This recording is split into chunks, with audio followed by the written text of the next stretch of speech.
We will start off with next chapter, that is thermal properties of matter. And thermal properties of matter बोलने से better है यहाँ पे हम लोगों को थर्मल प्रॉपर्टीज ऑफ सॉलिड्स का स्टडी करना है। इफ यू रिमेम्बर, आपका जो सिलेबस है स्टेट बोर्ड का, it is design in such a way that कि 11 में पूरा सॉलिड्स पे ही फोकस है और गैसेस एंड लिक्विड्स वो 12th में। लेकिन थर्मल प्रॉपर्टीज ऑफ मैटर में एक छोटा सा टॉपिक आएगा जहाँ पे आप लिक्विड्स और गैसेस भी डिस्कस करोगे। तो to start off with will start with thermal properties of matter. अभी थर्मल प्रॉपर्टीज ऑफ मैटर ये स्टार्ट करने से पहले कुछ बेसिक बेसिक चीजें आपको पता होनी चाहिए। For example, you should know what is the meaning of internal energy या फिर थर्मल एनर्जी। तो थर्मल प्रॉपर्टीज ऑफ मैटर, इसमें जो पहला ही टॉपिक है, पहला टॉपिक नॉर्मली होता है इंट्रोडक्शन का। तो इंट्रोडक्शन मतलब सबसे पहले, इन this case the introductory topic is itself internal energy.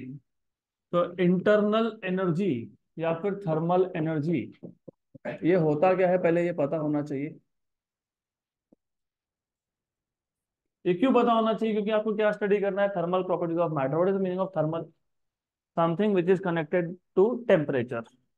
अभी जब मैंने बोला थर्मल प्रॉपर्टीज मतलब कनेक्टेड टू टेम्परेचर, तो पता होना चाहिए टेम्परेचर क्या होता है। So if I ask you what is temperature, what is temperature by the way? Measure of heat, measure of heat. What is heat exactly? That is why you should know what is internal energy and thermal energy. तो थोड़ा सा हम वापस से basics में जाएंगे। Basics मतलब for example, if you remember, जब भी आप मैटर की बात करते हो, मैटर में अगर आप सॉलिड्स की बात कर रहे हो, तो सॉलिड्स में अगर आपको याद होगा, अरेंजमेंट ऑफ एटम्स और मॉलिक्यूल्स ये होता है क्लोजली पैक्ड। मतलब distance between any two atoms और molecules of solid is very small. और क्योंकि डिस्टेंस स्मॉल है, तो जो फोर्स ऑफ अट्रैक्शन होगा वो होगा स्ट्रॉन्ग। तो इफ यू रिमेंबर, हमने जब स्टेट्स ऑफ मैटर इंट्रोड्यूस किया था तभी मैंने बता दिया था आपको, when you talk about solids, solids में अरेंजमेंट ऑफ एटम्स और molecule is closely packed. Closely packed मतलब डिस्टेंस कम है, डिस्टेंस कम है मतलब यहाँ पे फोर्स ऑफ अट्रैक्शन स्ट्रांग है। और क्योंकि यहाँ पे फोर्स ऑफ अट्रैक्शन स्ट्रांग है, तो इन दिस केस ये जो मॉलिक्यूल्स या एटम्स है of the substance, they can only vibrate. तो they can only vibrate, they can not go from one place to another. तो सॉलिड के केस में एटम खुद एक जगह से दूसरी जगह पे नहीं जाता। अगर आप लिक्विड्स की बात करोगे, तो in case of liquids, liquids में थोड़ा डिस्टेंस ज्यादा होता है और अरेंजमेंट पीरियोडिक नहीं है, which means force of attraction between atoms और मॉलिक्यूल्स है लेकिन कम है। तो इस केस में force of attraction between molecules is less compare to solids. और जब ऐसा हो, तो इसका मतलब ये होता है कि molecule can go from one place to another. Right? तो याद रखना, in case of solids atoms or molecules can only vibrate. In case of liquids, the molecules of liquid can vibrate, and also they can rotate, and also they can go from one place to another. मतलब वहां पे translation motion भी हो सकता है। Translation मतलब linear motion. अगर मैं गैस की बात करूं, तो for gas, the molecules of gas are at very large distance from each other. Gas के केस में क्योंकि डिस्टेंस बहुत ज्यादा है, इसका मतलब force of attraction between any two molecules और एटम्स ऑफ गैस ये ऑलमोस्ट नहीं है, निग्लिजिबल है। और ऐसा होने की वजह से नॉर्मली, नॉर्मली मैं ऐसा नहीं बोल रहा हूँ कि हमेशा ऐसा ही होगा, बट नॉर्मली जो गैस के मॉलिक्यूल्स है, हम ऐसा बोलते हैं कि they perform purely translation motion. Translation मतलब they can move only from one place to another along a straight line. तो हो क्या रहा है basically, any matter if you know, तो अकॉर्डिंग टू काइनेटिक थ्योरी, अभी काइनेटिक थ्योरी का मतलब क्या है वो भी समझ लो। Kinetic, what is the meaning of kinetic? Motion. तो according to kinetic theory, atoms और मॉलिक्यूल्स ऑफ अ मैटर मतलब of a substance, they are in a state of motion. कोई भी मैटर हो, चाहे वो सॉलिड हो, चाहे वो लिक्विड हो, या फिर वो गैस हो, उसके जो एटम्स या मॉलिक्यूल होते हैं वो क्या कर रहे होते हैं? They are in a state of motion. अब अगर मैं पहले सॉलिड्स पे फोकस करता हूँ, तो in case of solids atoms और मॉलिक्यूल्स आर क्लोजली पैक्ड। मतलब distance between molecules is very small and hence the force of attraction is extremely large. Now since the force of attraction is large, तो कोई भी atom या molecule अपनी जगह छोड़ के जा नहीं सकता। It will just perform vibratory motion. तो सॉलिड्स में जो एटम्स है या मॉलिक्यूल्स है, वो कौन से टाइप का मोशन परफॉर्म कर रहे हैं? वाइब्रेशन। तो उनके पास जो एनर्जी होगा वो होगा वाइब्रेशनल एनर्जी। कौन सा एनर्जी? Vibrational energy. अगर मेरे पास लिक्विड्स है, तो इन केस ऑफ लिक्विड अगर आपको पता होगा, लेट अस से water, water is a liquid. तो इन केस ऑफ वाटर, ये जो वाटर मॉलिक्यूल होता है ना, मोस्टली वो रोटेशनल मोशन परफॉर्म करता है, मोस्टली बोल रहा हूँ मैं। तो in case of liquids the distance between two molecules is large in addition to. और यहाँ पे वाटर का मॉलिक्यूल एक जगह से दूसरी जगह पे जा सकता है, मतलब लीनियर मोशन तो परफॉर्म कर ही सकता है। लीनियर मोशन को हम काइनेटिक थ्योरी में बोलते हैं ट्रांसलेशन मोशन। क्या बोलते हैं? Translational motion. तो ट्रांसलेशन तो कर ही सकता है, एडिशनली ट्रांसलेशन के साथ साथ वो क्या परफॉर्म कर सकता है? रोटेशन। तो लिक्विड मॉलिक्यूल्स के पास एनर्जी होगा दो टाइप का। कौन से दो टाइप का? लीनियर मोशन से कौन सा आया? ट्रांसलेशनल। और रोटेशनल। जैसे सॉलिड्स के पास, सॉलिड्स के एटम्स के पास कौन सा एनर्जी था? वाइब्रेशनल। लिक्विड्स के मॉलिक्यूल्स के पास कौन सा एनर्जी है? Translational plus rotational. और in case of gas, in case of gas the atoms are far away from each other. तो गैस के पास जो मोस्टली एनर्जी आता है, it is because of translation. क्योंकि गैस मॉलिक्यूल्स नॉर्मली, मैं नॉर्मली वर्ड यूज कर रहा हूँ, हमेशा ऐसा नहीं होगा, लेकिन गैस मॉलिक्यूल्स जो होते हैं ना, mostly they have energy only because of translation. यहाँ तक क्लियर? तो सॉलिड के पास, सॉलिड्स के एटम्स के पास कौन सा एनर्जी हो सकता है? वाइब्रेशनल। लिक्विड के पास ट्रांसलेशन एंड रोटेशन। और गैस मॉलिक्यूल्स के बाद ट्रांसलेशन। बराबर। The sum of all the energies of all the molecules of a substance, जैसे सॉलिड में मॉलिक्यूल के पास एनर्जी था ओनली वाइब्रेशनल, लेकिन ये वाइब्रेशनल एनर्जी हर एक मॉलिक्यूल के पास था। तो अगर मैं इस सॉलिड के हर एक मॉलिक्यूल के वाइब्रेशन एनर्जी को ऐड कर लेता हूँ, राइट, या फिर मैं लिक्विड के, लिक्विड में दो टाइप की एनर्जी देखे हमने, कौन से दो? Translation and rotational. तो मैं अगर हर एक लिक्विड मॉलिक्यूल के ट्रांसलेशनल एंड रोटेशनल एनर्जी को ऐड करता हूँ, ऐसे सारे मॉलिक्यूल्स के लिए करता हूँ, और गैस में सारे गैस मॉलिक्यूल्स के लिए मैं ट्रांसलेशन एनर्जी को ऐड कर लेता हूँ, तो जो भी टोटल एनर्जी आएगा उसको हम लोग बोलते हैं इंटरनल एनर्जी या फिर थर्मल एनर्जी। तो how will you define internal energy और thermal energy? The sum of all the energies of all the molecules of a substance is known as internal energy और thermal energy, राइट। तो अभी इसके बाद नाम भी है ना इंटरनल, इंटरनल सब्सटेंस का खुद का एनर्जी, इंटरनल एनर्जी। और थर्मल क्यों बोलते हैं? ये जो मॉलिक्यूल्स वाइब्रेट हो रहे हैं या रोटेट हो रहे हैं या फिर एक जगह से दूसरी जगह जा रहे हैं, क्यों जा रहे हैं? कहाँ से मिला एनर्जी इनको? हीट की वजह से। That is what is called as thermal energy. अगर सराउंडिंग से हीट लिया नहीं होता, तो ये मॉलिक्यूल ट्रांसलेशन, रोटेशन और वाइब्रेशन परफॉर्म कर नहीं पाते। तो इसके लिए हम लोग बोलते हैं कि जो ये इंटरनल एनर्जी है, ये क्यों आ रहा है? बिकॉज ऑफ सराउंडिंग हीट, इसलिए इसको क्या बोलते हैं? Thermal energy. तो यहाँ तक क्लियर? तो point by point we will just revise all this. तो अकॉर्डिंग टू काइनेटिक थ्योरी,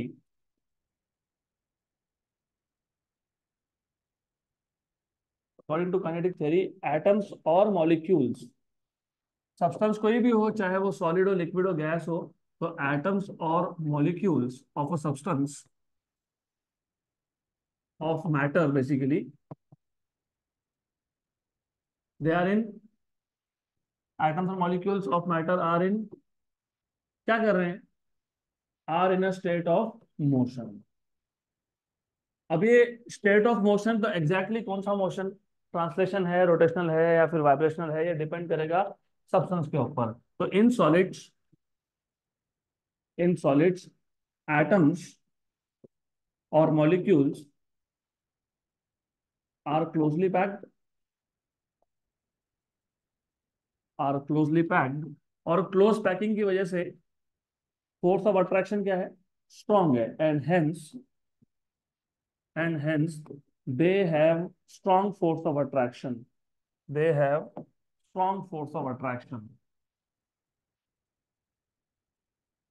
और क्योंकि अट्रैक्शन का फोर्स स्ट्रॉन्ग है, तो एटम्स और molecules in solid they can not go from one place to another. मतलब वहां पे ट्रांसलेशनल मोशन पॉसिबल नहीं है, रोटेशनल मोशन भी पॉसिबल नहीं होता है सॉलिड्स में। तो सिर्फ क्या होता है? वाइब्रेशन। देयरफॉर एटम्स और मॉलिक्यूल्स,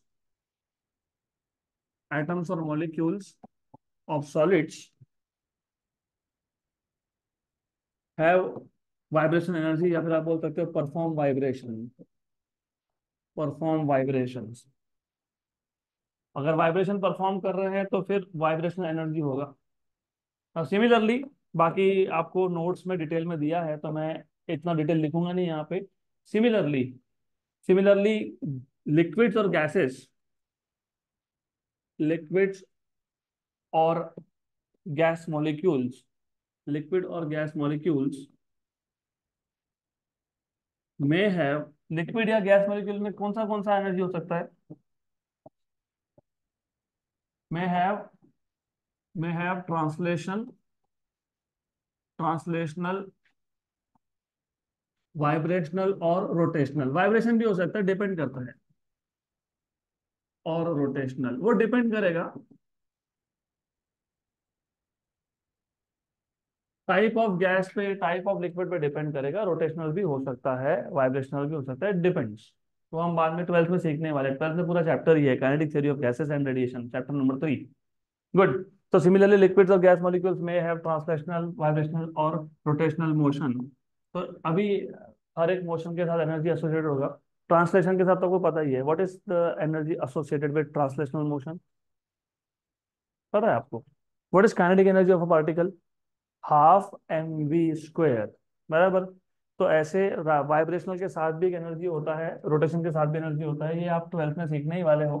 तो फिलहाल से इतना पता होना चाहिए, which it with each type of motion there is some energy associated. So with each type of motion there is energy associated.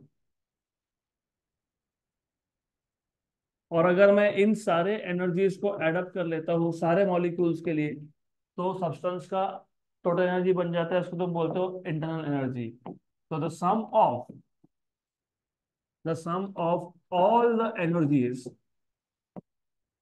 all the energies all the molecules of all the molecules is known as, क्या बोलते हैं इसको? Is known as internal energy और thermal energy, और thermal energy. बाकी detail twelfth में आएगा आपको थर्मोडायनामिक्स में, तब देखेंगे। बट ये बेसिक्स अभी से पता होना चाहिए। और थोड़ा सा थ्योरी टॉपिक है, तो थ्योरी टॉपिक में हमेशा आपको इमेजिन करते रहना पड़ेगा। तीनों टाइप के स्टेट्स आपको इमेजिन करने हैं। You have solids, liquids and gases. In case of solids, because of the close packing, particles can not go, particle मतलब एटम्स और molecule, they can not go from one place to another because of strong force of attraction. तो वो अपनी जगह पे ही रुक के vibrate होते हैं, तो वहाँ पे वाइब्रेशन एनर्जी है। पोटेंशियल एनर्जी भी आ सकता है, वो सब ट्वेल्थ में देखेंगे। लिक्विड्स और गैस में यू में हैव ट्रांसलेशनल, मतलब पार्टिकल एक प्लेस से दूसरे प्लेस पे जा रहा है। जब एक प्लेस से दूसरे प्लेस पे जाएगा तो वो अलोंग अ स्ट्रेट लाइन जाएगा, उसको आप बोलते हो ट्रांसलेशनल मोशन। इट में हैव ट्रांसलेशनल मोशन, इट में हैव वाइब्रेशनल मोशन, इट में हैव रोटेशनल मोशन। तो बेसिकली दे में have translational energy, rotational energy या फिर वाइब्रेशनल एनर्जी। अब ये ट्रांसलेशनल एनर्जी कैसे निकालते हैं तुमको पता ही है, half M V square. Rotational कैसे निकालते हैं वो ट्वेल्थ में आएगा, पहले चैप्टर में, रोटेशनल डायनामिक्स में। गुड। और वाइब्रेशनल कैसे निकालते हैं उसकी जरूरत ही नहीं है आपको, फिर भी हम देखेंगे। चैप्टर नंबर थर्ड या फोर्थ में आएगा, law of equipartition of energy, वो तब देखेंगे ट्वेल्थ में। सिर्फ इतना पता होना चाहिए कि हर एक मॉलिक्यूल के पास इंडिविजुअली एनर्जी है। ऐसे सारे के सारे मॉलिक्यूल्स के एनर्जीज को अगर मैं एडअप कर लेता हूँ तो उसको हम लोग बोलते हैं इंटरनल एनर्जी या फिर थर्मल एनर्जी। Very good. तो ये पता है तो आगे समझिएगा आप। बाय द वे, ये इंटरनल एनर्जी आया कहाँ से? तो ये इंटरनल एनर्जी आया सराउंडिंग हीट से। क्योंकि चाहे वो लिक्विड हो, चाहे वो सॉलिड हो, या फिर वो गैस हो, उसके अगर पार्टिकल्स के पास एनर्जी है तो ऑफकोर्स क्वेश्चन ये है कि एनर्जी आया कहाँ से, कहीं से तो आएगा ना, राइट? ये जो सॉलिड्स के एटम्स वाइब्रेट हो रहे थे, तो वाइब्रेशन के लिए एनर्जी कहाँ से आया? सराउंडिंग हीट से। तो अभी हमको पता होना चाहिए exactly what is the meaning of temperature and heat. ये टेम्परेचर एंड हीट का जो कॉन्सेप्ट है, ये सिर्फ आपको समझने के लिए है। टेम्परेचर का मतलब क्या और हीट का मतलब क्या, राइट? एग्जाम में कोई नहीं पूछेगा explain what is temperature and heat, it is just for you to understand what is temperature and what is heat. What is temperature and heat? Temperature is measurement of hotness और coldness of a body और object based on human sensation. तो मैं यहाँ पे अभी एक भी word लिखूंगा नहीं, ये सिर्फ आपको समझ लेना है अच्छे से। Temperature, temperature is the measure of degree of hotness और coldness of a body based on human sensation. मतलब क्या? फॉर एग्जाम्पल, लेट अस से मेरे पास दो ऑब्जेक्ट्स है, एक को मैंने हाथ लगाया तो लगा कि थोड़ा सा हॉट है, राइट, मतलब इसका टेम्परेचर ज्यादा होगा। दूसरे को हाथ लगाया तो मुझे लगा कोल्ड है, तो उसका टेम्परेचर कम होगा। तो what is temperature? It is a major of degree of hotness और coldness.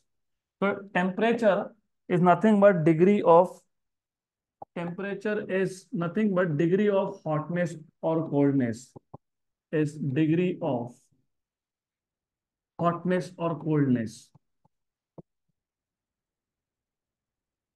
Now to understand further in detail, of course based on human sensation, हम हमारे सेंसेस से बोलते हैं कि बॉडी हॉट है या बॉडी कोल्ड है ना। अगर तुम हाथ में आइस पकड़ लोगे तो फिर बोलोगे ना ठंडा है, कोल्ड है। अगर उसी हाथ में तुमने गर्म चाय पकड़ लिया तो फिर इट इज हॉट। तो it is based on human sensation. लेकिन ये जो हम लोग बोल रहे हैं temperature is a degree of hotness और coldness based on human sensation, ये सही नहीं है। This is not correct way of defining temperature. अब क्यों सही नहीं है वो समझने के लिए एक एग्जाम्पल ले। Let us take an example. हम तीन कंटेनर लेते हैं, एक कंटेनर में मैं डाल देता हूँ हॉट वाटर, एक कंटेनर में डाल देता हूँ look warm water. Look warm पता होगा आपको, पता है, कोमट पानी, ना ज्यादा गर्म ना ज्यादा ठंडा। और एक में ले लेते हैं हम लोग कोल्ड वाटर या फिर आइस क्यूब्स। तो let us take three containers. एक कंटेनर में हॉट वाटर है, एंड नॉर्मली हम हॉट को डिनोट करते हैं रेड से, लेकिन ये गलत रिप्रेजेंटेशन है, यू मस्ट नो। पता है आपको ये गलत क्यों है? रेड कलर एक्चुअली कम टेम्परेचर होता है, ब्लू कलर इज हॉट। हम सिर्फ रेड मतलब ऐसा समझ लेते हैं कि रेड मतलब डेंजर, इसके लिए हम लोग हॉट को रेड से डिनोट करते हैं, पर वो होता नहीं है वैसा, उल्टा होता है वो। इनफैक्ट रेड कलर मतलब कोल्डर है। मैंने से कोल्डर कोल्डर मतलब ये नहीं बोल रहा minus. Red colour for example, आप जो स्टार्स देखते हो उसमें भी आपको अलग अलग कलर के स्टार दिखेंगे, रेड कलर का, येलो कलर का, then you may see blue colour stars also, maybe you can see whitish colour stars. तो रेड कलर का जो स्टार होता है उसका टेम्परेचर, सरफेस टेम्परेचर, उसके सरफेस का टेम्परेचर सबसे कम होता है, 2500 से 3000 केल्विन के आसपास। येलो कलर का जो स्टार, जैसे हमारा स्टार येलो है क्योंकि हमारा स्टार यंग स्टार है। बाय द वे, कलर से तुम उसका एज भी बता सकते हो। तुम स्टार का कलर देख के you can tell temperature of star. Red मतलब 2500 टू 3500 के बीच में आता है टेम्परेचर। उसका एज, वो बूढ़ा स्टार है, ओल्ड। रेड स्टार और ओल्ड। और जो ओल्ड स्टार होते हैं उसमें हेवी एलिमेंट ज्यादा होते हैं, मतलब यू कैन इवन से केमिकल एबंडेंस, उसमें आयन ज्यादा मिलेगा आपको comparatively.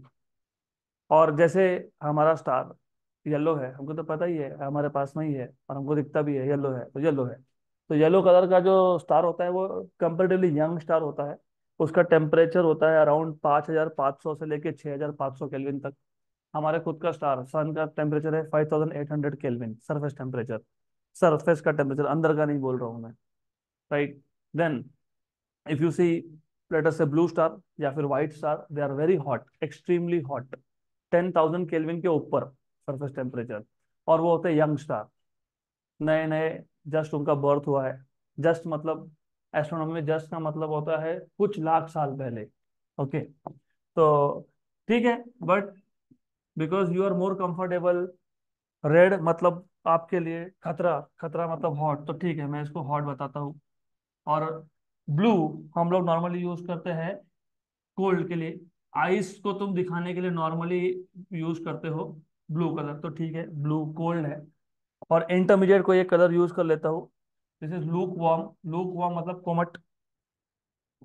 We are just trying to understand कि टेम्परेचर और heat what are these things.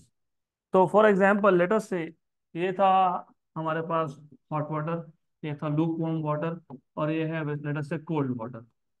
Let us do a very simple experiment. एक काम करते हैं ना, पहले हमारा हाथ इस हॉट वाटर में डाल देते हैं, राइट, चटका लग गया। फिर कोमट पानी में डाल देते हैं। Look warm water is still hot, लेकिन प्रॉब्लम क्या है पता है? When you take your hand out from hot water and put it in look warm water, आपको लूक वार्म वाटर ठंडा लगेगा, वो ठंडा है नहीं।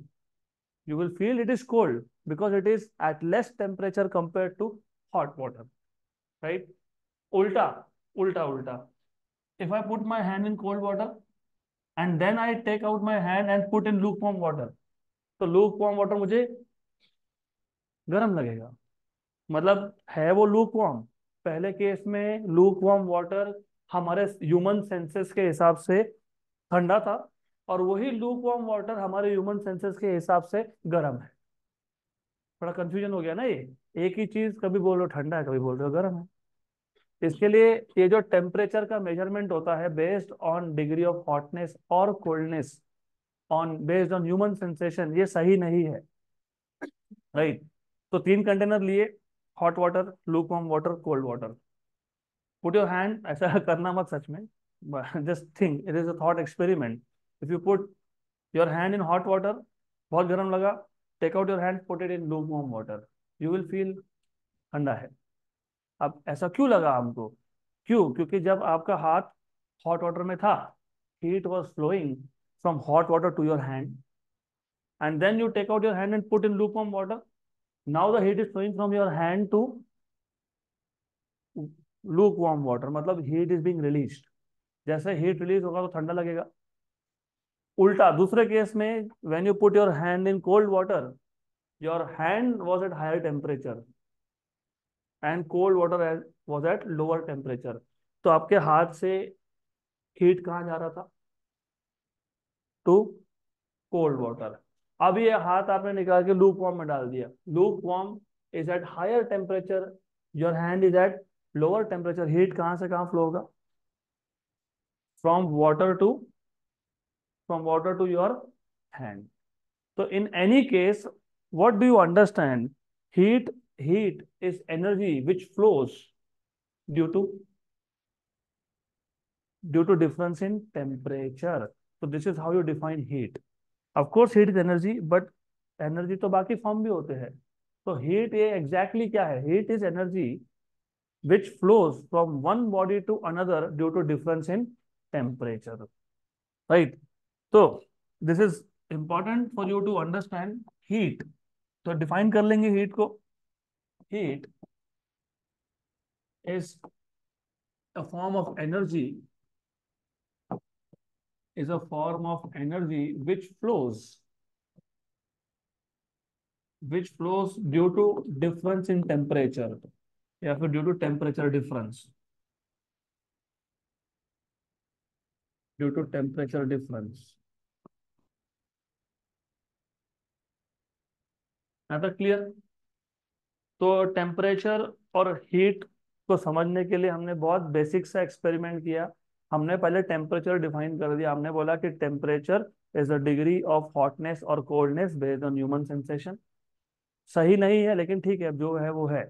और सही क्यों नहीं है? क्योंकि मैंने आपको सिंपल एग्जांपल दिया, हमने तीन कंटेनर लिए, hot, lukewarm and cold. If you touch hot water, hot object, and then you touch lukewarm, lukewarm is still at higher temperature, लेकिन तुमको लगता है कि ठंडा है। किसी और के लिए वही लूकवार्म गर्म होगा, आपके लिए वो ठंडा है। And if you put your hand in cold water and then touch lukewarm water, you will feel this lukewarm water is hot. बराबर? तो बात ऐसी है कि अगर आप अच्छे से सोचोगे कि हो क्या रहा है दोनों ही केसेस में, ideally what is happening is heat is flowing from body of higher temperature to a body of lower temperature. और हीट क्या है? एनर्जी है। तो energy was flowing from a body of higher temperature to a body of lower temperature, तो हमने heat define कर दिया। Heat is the form of energy which flows from higher temperature body to lower temperature body, या फिर आप बोल सकते हो heat is a form of energy which flows because of temperature difference between the two bodies. Right? यहाँ तक clear? तो अब हम लोग आ जाते हैं टेम्परेचर एंड इट्स मेजरमेंट पे। अब ये टेम्परेचर, बेसिकली टेम्परेचर मेजर कैसे करेंगे? तो let us see temperature and its measurement. इसके आगे इंपॉर्टेंट है, अब इसके आगे थोड़ा सा मैं स्पीड भी स्लो डाउन कर लूंगा। तो टेम्परेचर एंड इट्स मेजरमेंट, सबसे पहले साइंस में बहुत सारे अलग अलग फील्ड्स है। फॉर एग्जांपल, हमने खुद ने भी देखा इलेक्ट्रोस्टैटिक्स, क्या था electrostatics? Study of charges at rest. Kinetics, study of motion, right? Then you must have heard of thermodynamics, सुना है क्या? Thermodynamics, thermodynamics is a branch of physics or chemistry in which you study conversion of work into energy and energy का conversion back to work, बराबर? Basically heat का conversion work में, work का conversion heat में, that is thermodynamics. ऐसे बहुत सारे branches आएंगे। तो उसमें एक ब्रांच है थर्मोमेट्री। कौन सा ब्रांच है? थर्मोमेट्री। तो the science of temperature and its measurement is called as thermometry. तो जहां जहां तुम टेम्परेचर को समझने की कोशिश कर रहे हो और उसको मेजर कैसे करना है वो देखते हो, तो उसको बोलते हो थर्मोमेट्री। और जो डिवाइस तुम यूज करते हो टेम्परेचर मेजरमेंट के लिए, उसको क्या बोलते हैं? थर्मोमीटर। अभी समझ में आया कि थर्मोमीटर ही क्यों बोलते हैं? Because the science which deals with the study of temperature and its measurement is called as thermometry। और थर्मोमीटर मतलब डिवाइस विच मेजर्स टेम्परेचर। तो द साइंस, बेसिक बेसिक चीजें हैं। अगेन, एग्जाम में कोई नहीं पूछता ये चीजें, लेकिन जब तुम हायर लेवल के साइंस पे जाते हो ना, मतलब when you start doing your graduation और पोस्ट ग्रेजुएशन, पता ही नहीं होता। पता ही नहीं, पूछ लिया फ्लूइड मैकेनिक्स क्या, नहीं पता। हाइड्रोडायनामिक्स और हाइड्रोस्टैटिक्स में डिफरेंस क्या, वही नहीं पता। तो ये बेसिक चीजें हैं। अभी जैसे इलेक्ट्रोस्टैटिक्स, तो इलेक्ट्रोडायनामिक्स नाम की भी चीज आती है। मैग्नेटोस्टैटिक्स भी होता है, ऑप्टिक्स भी होता है। ऑप्टिक्स में वेव ऑप्टिक्स होता है, रे ऑप्टिक्स होता है, दोनों में डिफरेंस क्या, नहीं पता। तो इसके लिए what I don't want is कि you should not know all this thing, तुमको ये पता होने चाहिए। तो science which deals with temperature and its measurement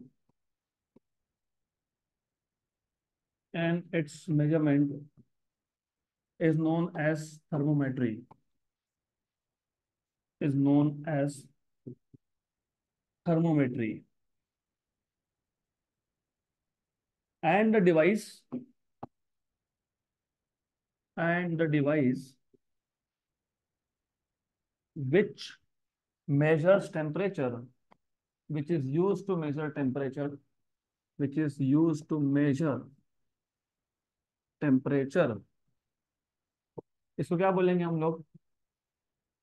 is known as thermometer, is known as thermometer।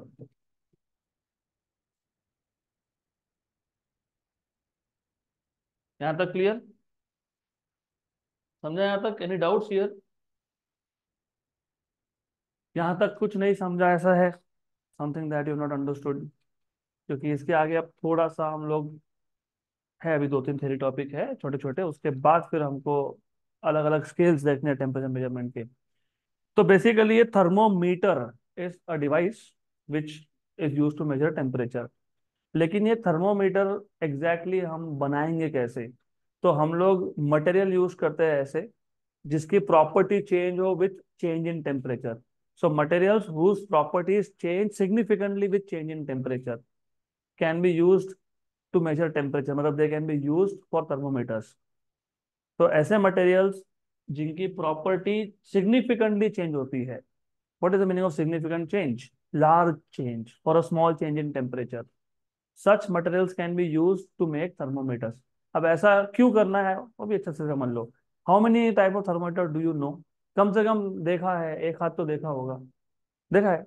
Thermometer देखा ही नहीं है ऐसा कोई है? देखा ही नहीं है? कोई नहीं है, ओके। मतलब आपने कम से कम सब किसी ने थर्मोमीटर देखा होगा। तो कौन से टाइप का थर्मोमीटर देखा है?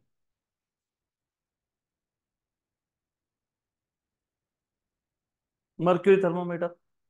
Mercury thermometer, good. हमको सिर्फ मर्क्यूरी थर्मोमीटर क्यों पता है? क्योंकि हम लोग डे टू डे लाइफ में टेम्परेचर मेजरमेंट के लिए मर्क्यूरी थर्मोमीटर यूज करते हैं, है ना? कितना टेम्परेचर है, खुद को बुखार आ गया तभी भी पहले, पहले, अभी तो नहीं। अभी तो आप दूसरा एक डिवाइस यूज करते हो, different type of thermometer use करते हैं, वो डिफरेंट टाइप के वो भी देखेंगे। But most famous and most widely used is mercury thermometer. उसको बोलते हैं लिक्विड इन ग्लास थर्मोमीटर, क्योंकि मर्क्यूरी लिक्विड है, उसको ग्लास ट्यूब में डाल के रखा है तुमने, इसलिए इसको बोलते हैं लिक्विड इन ग्लास। तो याद रखना। अभी वैसा क्यों? क्योंकि मर्क्यूरी का एक प्रॉपर्टी है, मर्क्यूरी का ये प्रॉपर्टी है कि जब तुम मर्क्यूरी का टेम्परेचर बढ़ाओगे तो वो एक्सपांड होता है, और सिग्निफिकेंटली एक्सपांड होता है। मतलब अगर आपने 1 डिग्री से भी टेम्परेचर बढ़ा दिया तो उसका चेंज इन वॉल्यूम लार्ज है। तो मटेरियल्स ऐसे सिलेक्ट करने हैं हमको थर्मोमीटर के लिए जिसमें स्मॉल चेंज इन टेम्परेचर के लिए property of the material should change by large amount. तो materials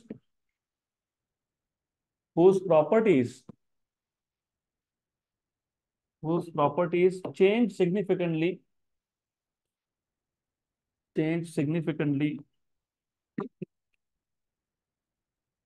with change in temperature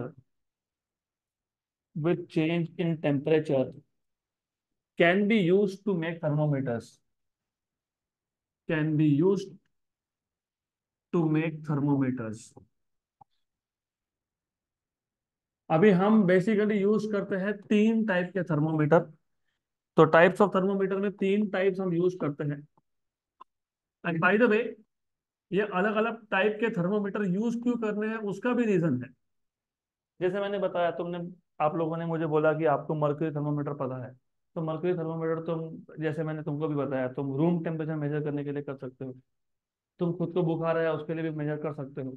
लेकिन इंडस्ट्रीज में जहाँ पे वेरी हाई टेम्परेचर का रिक्वायरमेंट होता है, 700 डिग्री सेल्सियस, 800 डिग्री सेल्सियस, वहाँ नहीं काम करते ये। तो इंडस्ट्रियल थर्मोमीटर अलग चीज है। तो हम लोग सिर्फ एक टाइप के थर्मोमीटर से काम चला नहीं सकते, तो हमारे को अलग अलग टाइप के थर्मोमीटर लगते हैं। तो बेसिकली 3 टाइप के थर्मोमीटर यूज होते हैं। एक को तुम बोलते हो liquid in glass, liquid in glass. अब ये लिक्विड इन ग्लास थर्मोमीटर में कौन सा प्रॉपर्टी चेंज हो रहा है वो भी समझ लो। तो there are some liquid like mercury और अल्कोहल। अल्कोहल अल्कोहल भी यूज होता है फॉर टेम्परेचर मेजरमेंट। अब क्यों यूज होता है समझेंगे, थोड़े थोड़े टाइम से समझ में आ जाएगा आपको। लेकिन लिक्विड इन ग्लास टाइप जो होता है ना, जिसमें तुम एक ग्लास ट्यूब में लिक्विड भर के रख रहे हो, टेम्परेचर मेजरमेंट करने के लिए यूज कर रहे हो, नॉर्मली इस केस में वॉल्यूम चेंज होता है विथ इंक्रीज इन टेम्परेचर। वैसे इस लॉ को, प्रेशर रिमेनिंग कांस्टेंट, आपने केमिस्ट्री में ये लॉ पढ़ा होगा, सीखा होगा, नहीं तो मैं बताने ही वाला हूँ। अगर मैं प्रेशर कांस्टेंट रखता हूँ, टेम्परेचर बढ़ाता हूँ, तो वॉल्यूम बढ़ जाता है। चार्ल्स लॉ बोलते हैं इसको। तो देखो हमने वो लॉ टेम्परेचर मेजरमेंट के लिए यूज कर लिया। मतलब if I keep pressure constant, in that case, if temperature increases, volume also increases. So there are liquids like mercury or alcohol for which there is significant change in volume for a small increase in temperature। उसको हम लोग बोलते हैं liquid in glass thermometer. तो liquid in glass क्यों? क्योंकि मैंने अगर मर्क्यूरी थर्मोमीटर लिया, थोड़ा सा टेम्परेचर चेंज किया, उसका थोड़ा सा टेम्परेचर इंक्रीज किया, तो उसका वॉल्यूम बढ़ गया। तो क्या होता है, ग्लास ट्यूब होता है, उसके ऊपर मार्किंग होती है, राइट। तो जैसे टेम्परेचर बढ़ेगा, क्योंकि मर्क्यूरी एक्सपांड होगा, मर्क्यूरी एक्सपांड होगा तो लेवल बढ़ जाएगा, और फिर तुम मार्किंग देख के बता सकते हो कि कितना डिग्री सेल्सियस है। तो in such cases, liquid in glass thermometer के केस में वॉल्यूम चेंजेस, मतलब there are liquids like mercury और अल्कोहल, वॉल्यूम उसका इंक्रीज होता है, दे एक्सपांड व्हेन हीटेड। तो we use this property of change in volume of a liquid. Temperature change होगा, volume change होगा, टेम्परेचर बढ़ेगा, वॉल्यूम बढ़ेगा, टेम्परेचर कम होगा तो वॉल्यूम कम हो जाएगा, राइट। दूसरे टाइप का होता है कांस्टेंट प्रेशर थर्मोमीटर। कौन सा होता है दूसरा? Constant pressure thermometer. हाँ, कांस्टेंट प्रेशर ही लिखना चाहिए वैसे तो। कांस्टेंट, सॉरी, कांस्टेंट वॉल्यूम, यहाँ प्रेशर कांस्टेंट था। Constant volume thermometer, constant volume gas thermometer. अब ये कांस्टेंट वॉल्यूम गैस थर्मोमीटर क्या है? तो बेसिकली क्या होता है ना, इस केस में वॉल्यूम नहीं चेंज होता, और गैस है, यू मस्ट नो। मेरे पास अगर एक कंटेनर है, तो जितना कंटेनर का वॉल्यूम है उतना ही गैस का वॉल्यूम है। हमारे पास एक कंटेनर था, चेम्बर था, सिलेंडर था, उसमें हमने गैस भर दिया। मैंने आपको पूछा बताओ गैस ने कितना वॉल्यूम ऑक्यूपाई किया, तुम बोलोगे जितना सिलेंडर का वॉल्यूम है उतना ही ऑक्यूपाई किया। तो इस केस में वॉल्यूम तो चेंज नहीं होगा। तो वॉल्यूम इज कांस्टेंट, इसलिए इसको बोलते हैं कांस्टेंट वॉल्यूम। और क्योंकि मैंने यहाँ पे लिक्विड नहीं यूज किया, मैंने क्या यूज किया, गैस, तो उसको क्या बोलेंगे, कांस्टेंट वॉल्यूम गैस थर्मोमीटर। तो वॉल्यूम नहीं चेंज हो रहा तो कौन चेंज हो रहा है फिर, pressure. With increase in temperature, with increase in temperature क्या इंक्रीज होगा, प्रेशर इंक्रीज होगा। इसको तो बोलते हो गेल-यूज़ैक्स लॉ। क्या बोलते हैं इसको, क्या बोलते हैं इसको, क्या बोलते हैं इसको, क्या बोलते हैं इसको, कौन सा लॉ बोलते हैं, एट कांस्टेंट वॉल्यूम। ध्यान नहीं दोगे तो मैं फिर केमिस्ट्री में घुस जाऊंगा, फिर एंट्रोपी भी पूछ लूंगा मैं। तो स्पेसिफिकली लिक्विड या गैस को स्टडी करने के लिए हम लोग चार पैरामीटर यूज करते हैं। सॉलिड्स का स्टडी करना है तो बहुत सारे ऑप्शन है हमारे पास। सॉलिड का स्टडी करना है तो मैंने फोर्स लगा के देख लिया, देखा हाउ डज मटेरियल रिस्पॉन्ड, उसको बोलता हूँ मैं मैकेनिकल प्रॉपर्टीज ऑफ सॉलिड्स। मैंने करंट पास करके देख लिया, उसको बोल दिया इलेक्ट्रिकल प्रॉपर्टीज ऑफ सॉलिड्स। मैंने टेम्परेचर चेंज करके देख लिया, थर्मल प्रॉपर्टीज ऑफ सॉलिड्स। लेकिन अगर आपको लिक्विड या गैस का स्टडी करना है तो you have four parameters, pressure, volume, temperature and entropy. Entropy physics में हम डिस्कस करते ही नहीं है, that is purely for you to do in chemistry. वैसे वो होता है degree of randomness of a system, वो हम नहीं जाएंगे उसमें। तो बचा तीन, प्रेशर, वॉल्यूम एंड टेम्परेचर। पहले केस में ऑफ कोर्स रेजिस्टेंस भी है देखेंगे, लेकिन रेजिस्टेंस ये सॉलिड्स का प्रॉपर्टी है, लिक्विड्स और गैसेस का नहीं है। तो पहले टाइप के थर्मोमीटर में हमने लिक्विड लिया, हमने उस केस में प्रेशर कांस्टेंट रखा, टेम्परेचर बढ़ाया तो वॉल्यूम बढ़ गया, चार्ल्स लॉ। ये जो चेंज इन वॉल्यूम है यहाँ से समझ में आता है कि टेम्परेचर कितना। दूसरा टाइप का जो थर्मोमीटर है वो है गैस थर्मोमीटर्स। गैस थर्मोमीटर्स, तो गैस को आपको एक कंटेनर में बंद करके रखना पड़ेगा, मतलब वहां पे वॉल्यूम कांस्टेंट है, तो ये हो गया कांस्टेंट वॉल्यूम गैस थर्मोमीटर। अब वॉल्यूम तो चेंज हो नहीं सकता, तो कौन चेंज होगा फिर, प्रेशर। इसको तुम बोलते हो Gay Lussac's law. Pressure is directly proportional to temperature at constant volume. तो टेम्परेचर बढ़ेगा तो प्रेशर बढ़ेगा, तो कितना प्रेशर बढ़ा वो देख के मैं बता सकता हूँ कि टेम्परेचर कितना हो गया। तो what is the change in pressure, वो मेजर करके हम लोग बता सकते हैं कि what is the new temperature now. Right, तीसरे टाइप का है resistance thermometer. Third type is resistance thermometer.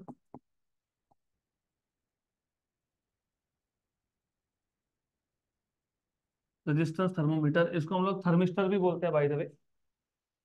तो in this case resistance of a substance changes with change in temperature.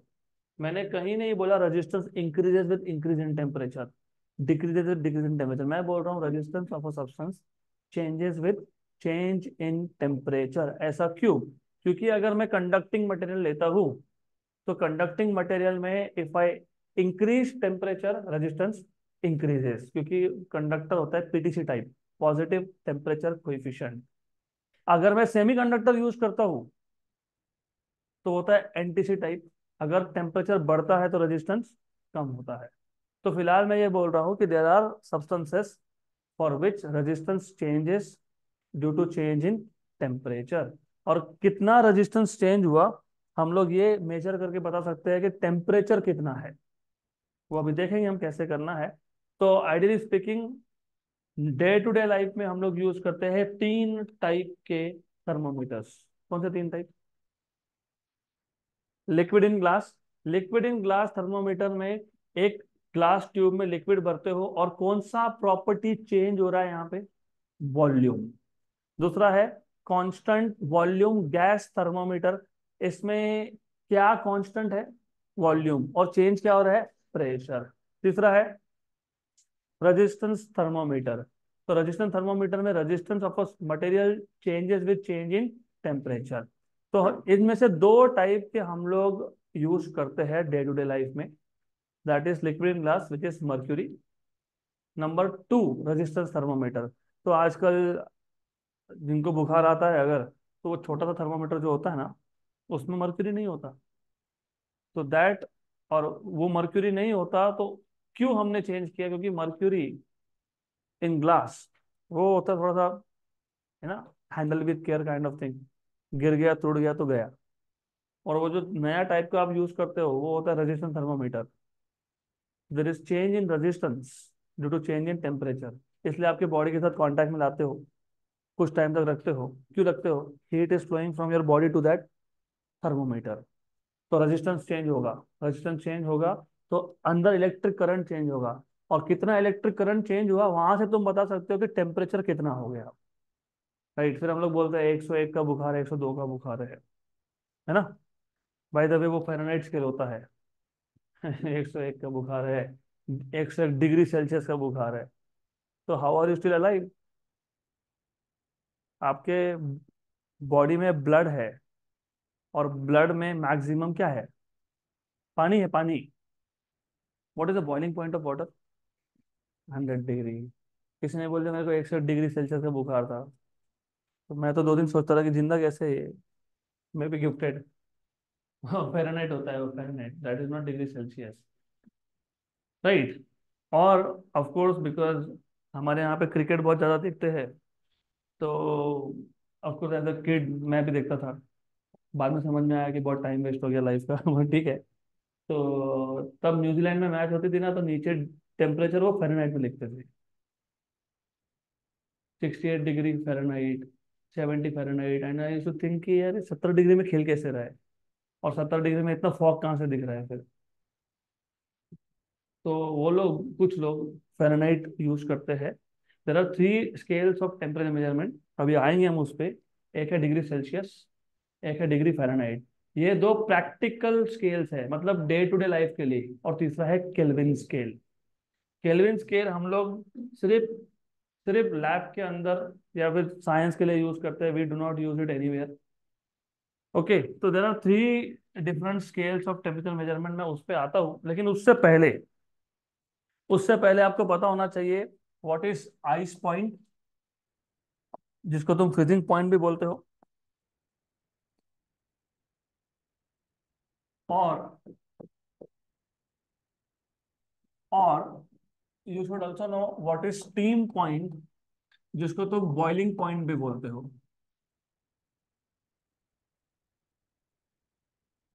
तो what is ice point?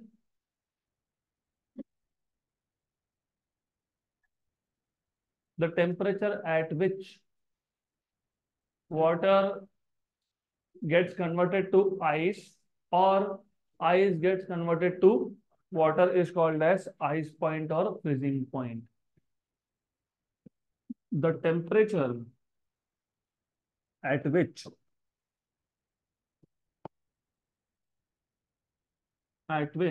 well, by the way, जो मैं बता रहा हूँ वो थोड़ा इंपॉर्टेंट इसके लिए भी है, फिर तुमको समझ में आएगा कि व्हाट इज लैटेंट हीट। सुना है क्या ये word? Latent heat of vaporization, latent heat, ये सुना है वर्ड्स? हाँ, ओके, गुड। तो टेम्परेचर एट विच क्या हो रहा है? At which ice gets converted to gets converted to water. चलो ठीक है, थोड़ा कंफ्यूज करता हूँ तुम लोगों को मैं, जरूरी है। आइस का कन्वर्जन वाटर में करने के लिए अपने आप होगा क्या? हमको क्या करना पड़ेगा? हीट देना पड़ेगा, मतलब टेम्परेचर बढ़ाना पड़ेगा, सही है ना? बराबर। लेकिन तुम ही बोल रहे हो जिस टेम्परेचर पे, मतलब कांस्टेंट टेम्परेचर पे, जिस कांस्टेंट टेम्परेचर पे आइस का कन्वर्जन वाटर में हो गया, क्योंकि तुमने बोला जिस कांस्टेंट टेम्परेचर पे, मतलब टेम्परेचर चेंज हुआ क्या यहाँ पे? नहीं। लेकिन आइस का कन्वर्जन किस में हो गया? तो कैसे हो गया?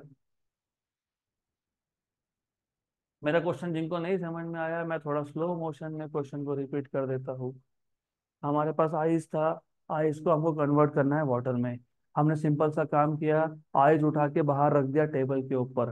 क्योंकि टेबल पे रखा मतलब रूम टेम्परेचर में रखा, तो रूम टेम्परेचर ज़्यादा है, आइस का टेम्परेचर कम है, तो heat is flowing from surrounding to the ice. बराबर, क्लियर। तो आइस सराउंडिंग से हीट लेता रहेगा, टेम्परेचर खुद का बढ़ाते रहेगा। करेक्ट। तो आइस को मेल्ट होने के लिए, मतलब आइस को बेसिकली वाटर में कन्वर्ट होने के लिए क्या चाहिए? हीट। और हीट मिलता है तो टेम्परेचर बढ़ता है। बराबर। फिर तुम ही बोल रहे हो कि ऐसा एक कांस्टेंट टेम्परेचर है, पहले बोला टेम्परेचर बढ़ता है, फिर बोल रहे हो कांस्टेंट टेम्परेचर है। तो ऐसा एक कांस्टेंट टेम्परेचर है जहां पे आइस का कन्वर्जन किस में होता है? वाटर में। बट कांस्टेंट कैसे हो सकता है फिर, आइस वाटर में कन्वर्ट कैसे हो गया? हाँ, तो there is something called as energy required to change the state of a substance.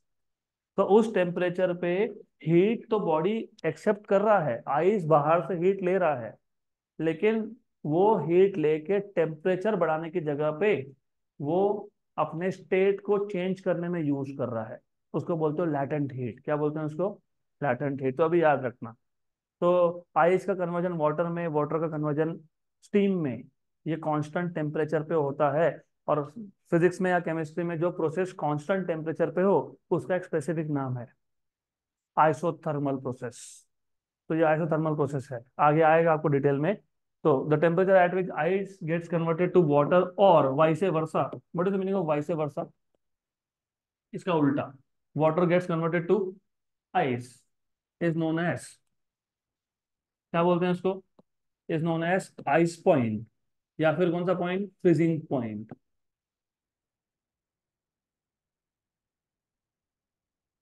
मैंने टेम्परेचर नहीं बोला अभी तक, मैंने नहीं बोला इसको 0 डिग्री सेल्सियस बोलना है, मैंने बोला जिस टेम्परेचर पे आइस का कन्वर्जन वाटर में हो, वाटर कन्वर्जन आइस में हो, उसको बोलेंगे आइस पॉइंट या फिर फ्रीजिंग पॉइंट। सिमिलरली जिस टेम्परेचर पे वाटर का कन्वर्जन स्टीम में हो या स्टीम का कन्वर्जन वाटर में, उसको बोलोगे स्टीम पॉइंट और boiling point. Similarly the temperature at which water gets converted to steam और vice versa is known as, क्या बोलते हैं इसको? स्टीम पॉइंट और बॉइलिंग पॉइंट। तो it is called steam point और बॉइलिंग पॉइंट। स्टीम पॉइंट और बॉइलिंग पॉइंट।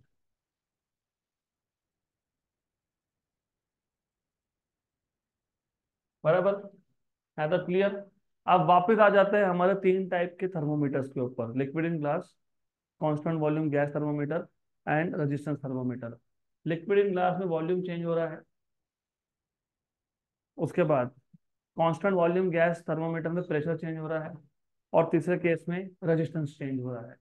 पहले केस में वॉल्यूम चेंज हो रहा है, दूसरे केस में प्रेशर चेंज हो रहा है, तीसरे केस में रेजिस्टेंस चेंज हो रहा है। तो एक काम करते हैं ना, फ्रीजिंग पॉइंट पे या आइस पॉइंट पे जो भी वॉल्यूम होगा उसको V1 बोल देंगे, प्रेशर होगा तो P1 बोल देंगे, और रेजिस्टेंस होगा तो R1 बोल देंगे। लेकिन प्रॉब्लम क्या है, ये तीनों टाइप के जो थर्मोमीटर है ना, तीनों में सेम पैरामीटर नहीं है, एक में वॉल्यूम है, एक में प्रेशर है, और एक में रजिस्टेंस है। ठीक। तो मैं एक काम करता हूँ, मैं एक पी नाम का पैरामीटर डिफाइन कर लेता हूँ, इसको बोलता हूँ थर्मोमेट्रिक पैरामीटर। क्या बोलेंगे इसको? क्या बोलेंगे इसको? Thermometric parameter. क्या बोलेंगे इसको? Thermometric parameter. अब ये थर्मोमेट्रिक पैरामीटर क्या है? ये थर्मोमेट्रिक पैरामीटर वॉल्यूम है, अगर तुम पहले टाइप के थर्मोमीटर की बात कर रहे हो, कौन सा? Liquid in glass. और ये पी प्रेशर है अगर तुम कांस्टेंट गैस थर्मोमीटर की बात कर रहे हो, और यही पी रेजिस्टेंस है अगर तुम रेजिस्टेंस थर्मोमीटर की बात कर रहे हो। क्योंकि बार बार मैं कभी वी लिख रहा हूँ, कभी पी लिख रहा हूँ, कभी आर लिख रहा हूँ, उसकी जगह पे मैंने एक सिंगल पैरामीटर डिफाइन कर दिया। क्या नाम दे दिया? Thermometric parameter. तो मुझे एक बात बताओ, कांस्टेंट वॉल्यूम गैस थर्मोमीटर में थर्मोमेट्रिक पैरामीटर कौन है? Pressure. Liquid in glass thermometer में कौन है? वॉल्यूम। और रेजिस्टेंस थर्मोमीटर में कौन है? रेजिस्टेंस।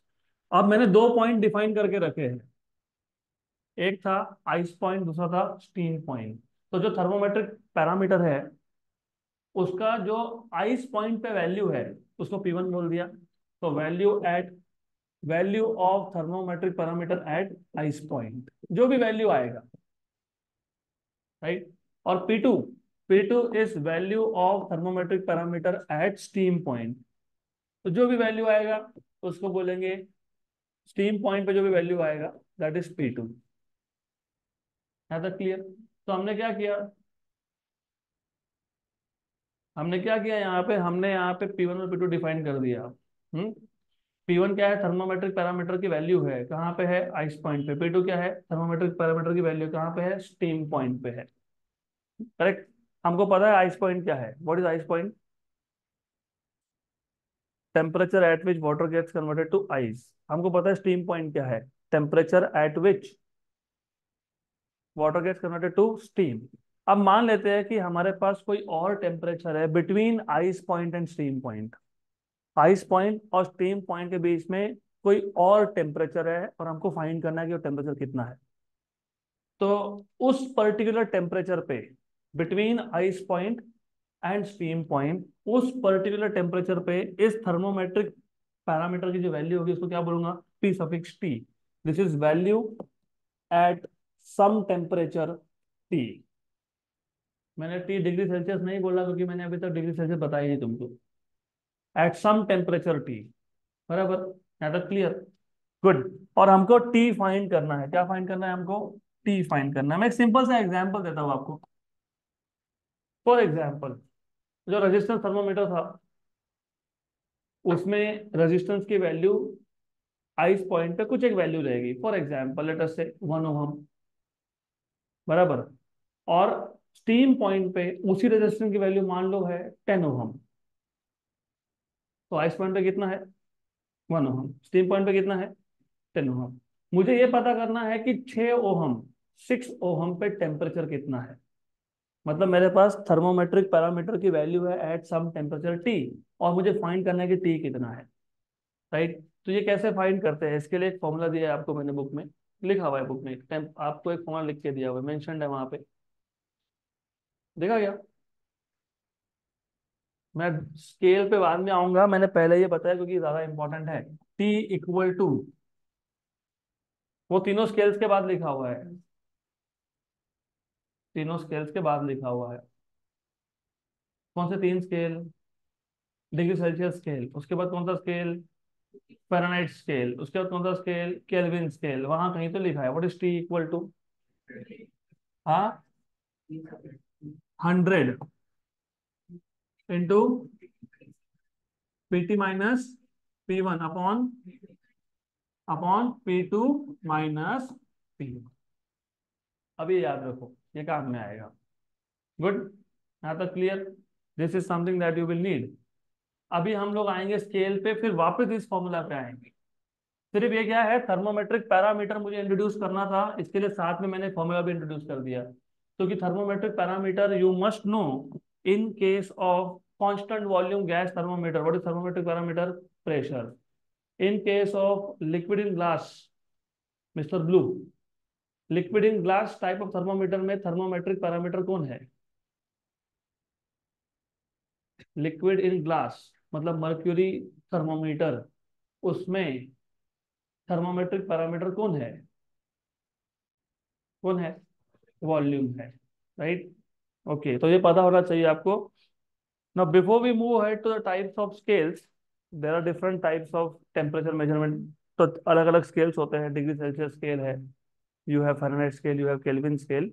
उससे पहले लिक्विड इन ग्लास का मैंने तुमको दो टाइप बताए थे, एक तो मर्क्यूरी और एक अल्कोहल।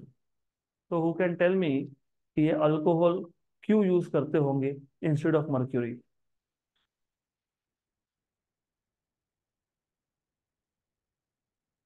साइंस में एवरीथिंग हैज अ रीजन।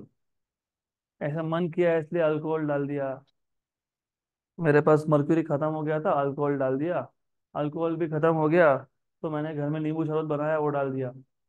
वैसा नहीं होता है वो। अल्कोहल एकदम स्मॉल चेंज इन टेम्परेचर के लिए ज्यादा एक्सपांड होता है। मतलब जहां पे टेम्परेचर के वेरिएशन बहुत स्मॉल हो, मे बी 0.1 डिग्री का चेंज आ गया, तो 0.1 डिग्री के चेंज के लिए मर्क्यूरी इतना एक्सपांड नहीं होगा। मतलब मर्क्यूरी थर्मामीटर यूज करोगे तो 0.1 डिग्री का चेंज तुम मेजर ही नहीं कर सकते, क्योंकि वो उतना एक्सपांड ही नहीं होगा। तो it is connected to something called as least count. क्या है लीस्ट काउंट? हाँ, मुझे ये जो लास्ट बट वन बेंच पे दो लड़कियां बैठी है ना, उनमें से तुम दोनों में से एक बताएगा what is the meaning of least count. और मैंने कितनी बार बोला है साथ में नहीं बैठना। What is least count of an instrument? पीछे घड़ी देखो, घड़ी, पीछे घड़ी देखो तुम दोनों, जस्ट लुक एट दैट। अरे बस समझा रहा हूँ लीस्ट काउंट क्या होता है. Just look at it and tell me what is the smallest measurement that you can make using that wall clock. कम से कम कितना. एक सेकेंड. तो आप एक इंस्ट्रूमेंट यूज करके स्मॉलेस्ट मेजरमेंट जो तुम ले सकते हो उसको बोलते हैं लीस्ट काउंट. तो मर्क्यूरी इन ग्लास थर्मोमीटर, इसका जो लीस्ट काउंट है वो बड़ा है. वो 1 डिग्री से कम कुछ भी मेजर नहीं करेगा. और अल्कोहल इन ग्लास, इसका लीस्ट काउंट बहुत कम होता है. क्यों? क्योंकि अगर टेम्परेचर सिर्फ 0.1 डिग्री से बढ़ा तो मर्क्यूरी का एक्सपांशन उतना होगा ही नहीं कि आपको बता पाए कि कितना चेंज है. तो अल्कोहल लो डेंसिटी लिक्विड होने की वजह से हम उसको यूज करते हैं जहां पे हमको बहुत ज्यादा सेंसिटिविटी लगती है. मतलब अगर 0.1 डिग्री से भी टेम्परेचर चेंज हो तो मुझे पता लगना चाहिए कि चेंज हुआ है. तो वहां पे होता है alcohol. Now coming to different scales of temperature measurement. अगला टॉपिक है different scales of temperature measurement. Different स्केल्स, बहुत simple, very interesting. Different scales of temperature measurement. Different scales of temperature measurement. इसमें सबसे वाइडली यूज्ड है degree Celsius scale. सबसे ज्यादा हम लोग यूज करते हैं degree Celsius scale. Degree Celsius.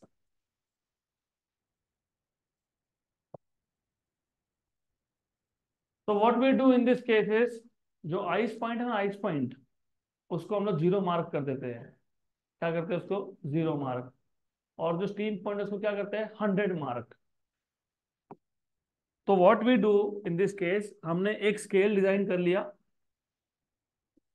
जिस पॉइंट पे आइस का कन्वर्जन वाटर में या वाटर का कन्वर्जन आइस में हुआ, मतलब आइस पॉइंट, इस आइस पॉइंट को हमने बोल दिया जीरो.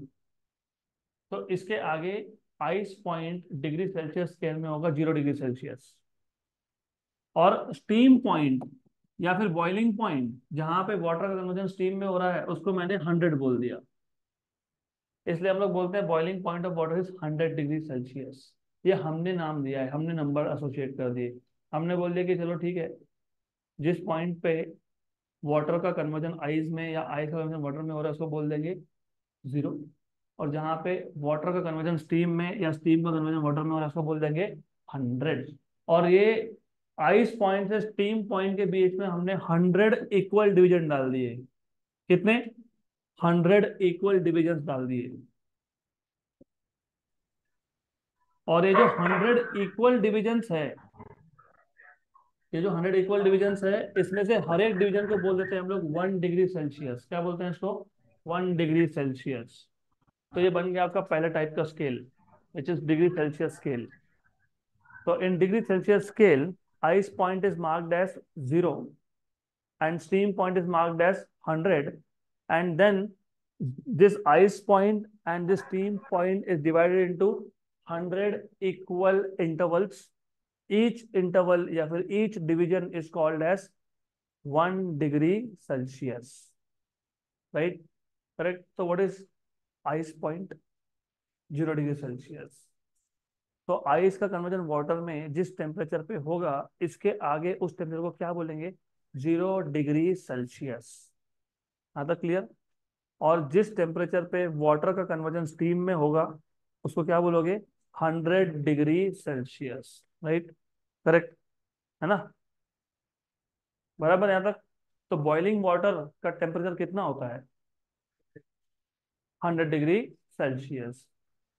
दूसरे टाइप का जो स्केल है, अभी रुको जरा, अभी आएगा 5 मिनट में. अभी पूछता हूँ आपसे मैथ्स में. हाँ रुको रुको. Equation of straight line, straight line हुआ ना आपका? हाँ हुआ, मेरे को पता है. तो अभी वो भी यूज करेंगे. दूसरा है फ़ारेनहाइट स्केल. Degree Fahrenheit. क्या बोलते हैं इसको? Degree Fahrenheit. Degree Fahrenheit. Degree spelling बता दो, मेरे को नहीं याद. FAR. ये अंग्रेज लोगों का नाम भी अलग होता है. FAR. FARH.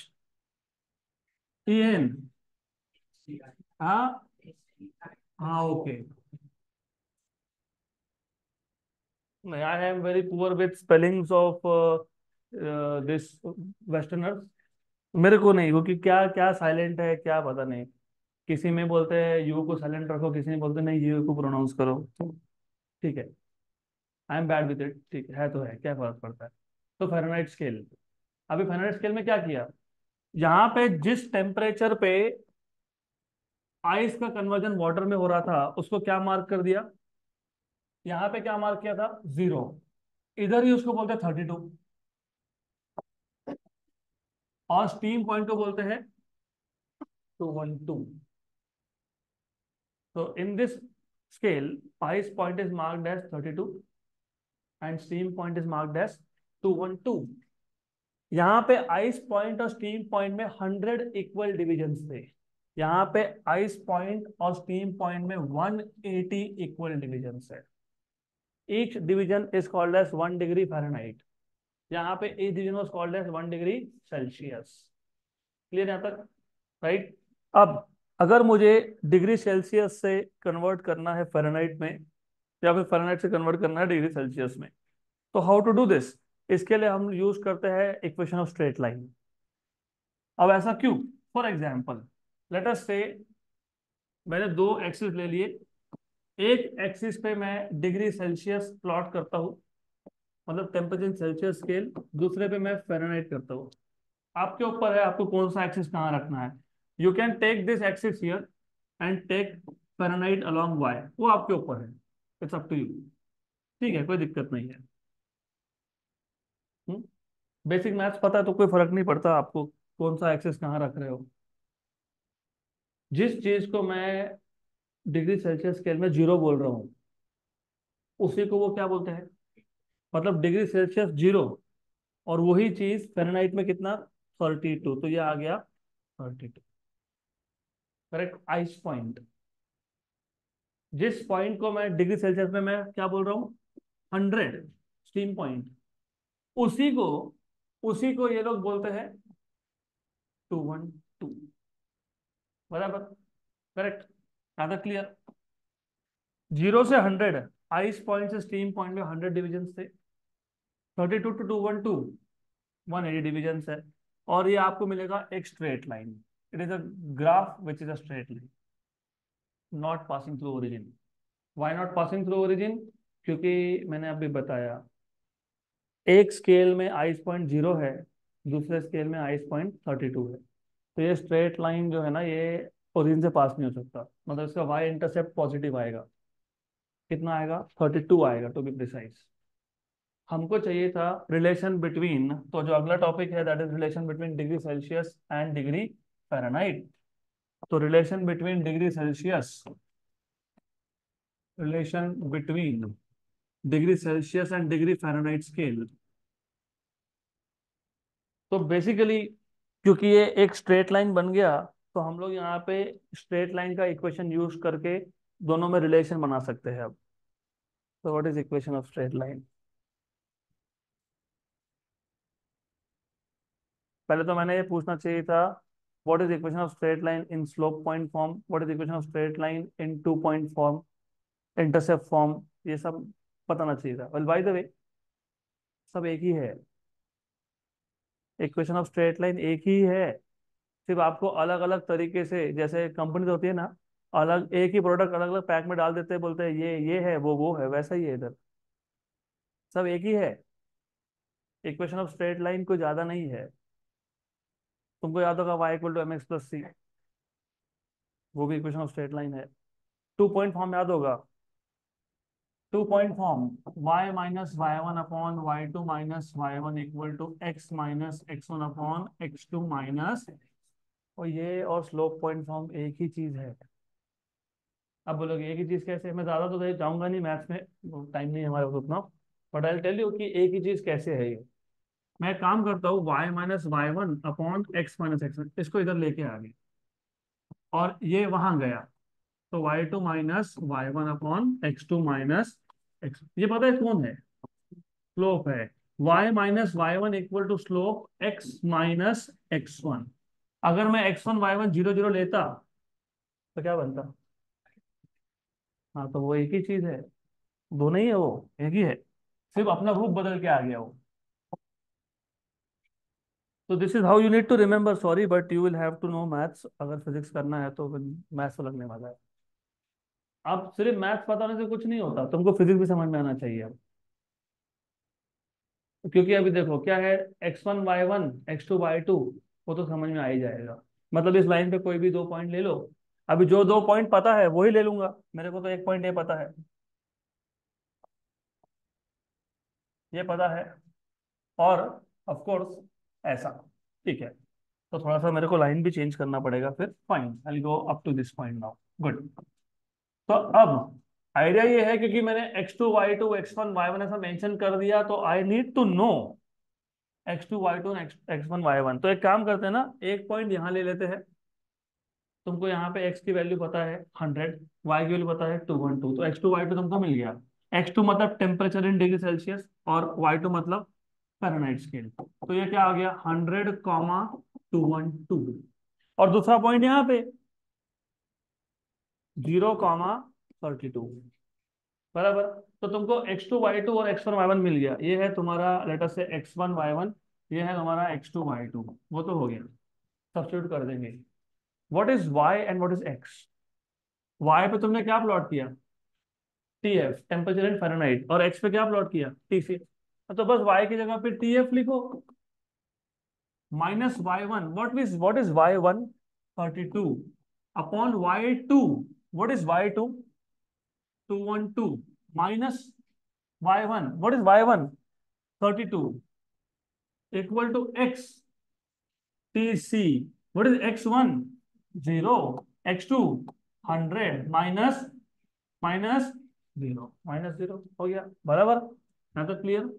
तो TF -32 upon 180 equal to TC upon 100, correct. ना तो क्लियर, गुड। तो एक काम करते हैं, इस 180 को वहां लेके जाता हूं, तो TF -32 upon TC equal to 180/100। What is 180/100, 9/5। तो TF -32 upon TC equal to 9/5। ये हो गया relation between Fahrenheit scale and degree Celsius scale, बराबर, करेक्ट। अब जो तुमको मैं एग्जांपल दे रहा था कि न्यूजीलैंड में मैच चल रहा था और वहां पे तो 70 कुछ लिखा था, राइट। तो मान लेते हैं इंडिया में मैच चल रहा है, हम लोग तो डिग्री सेल्सियस में करते हैं, और मान लेते हैं कि चलो गर्मी के दिन है, 40 डिग्री सेल्सियस होगा टेम्परेचर, 40 डिग्री होगा, तो फ़ारेनहाइट में कितना होगा, 9/5, और ये TC वहां मल्टीप्लाई हो गया, तो 40 डिग्री था, वन जा एंड 9 8 जा, 70, अरे 9 8 बता दो ना, 70, बराबर ना, पक्का ना, हाँ ओके, प्लस, तो कितना आ गया, 104 डिग्री फ़ारेनहाइट। हाँ तो clear, good.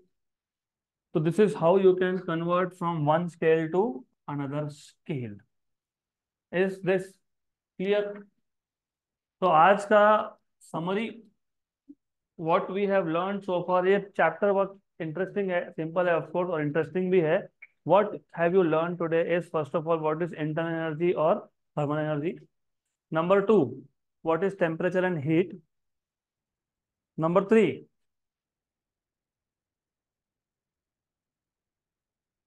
Types of thermometer, of course, temperature and its measurement, thermometer and types of thermometer.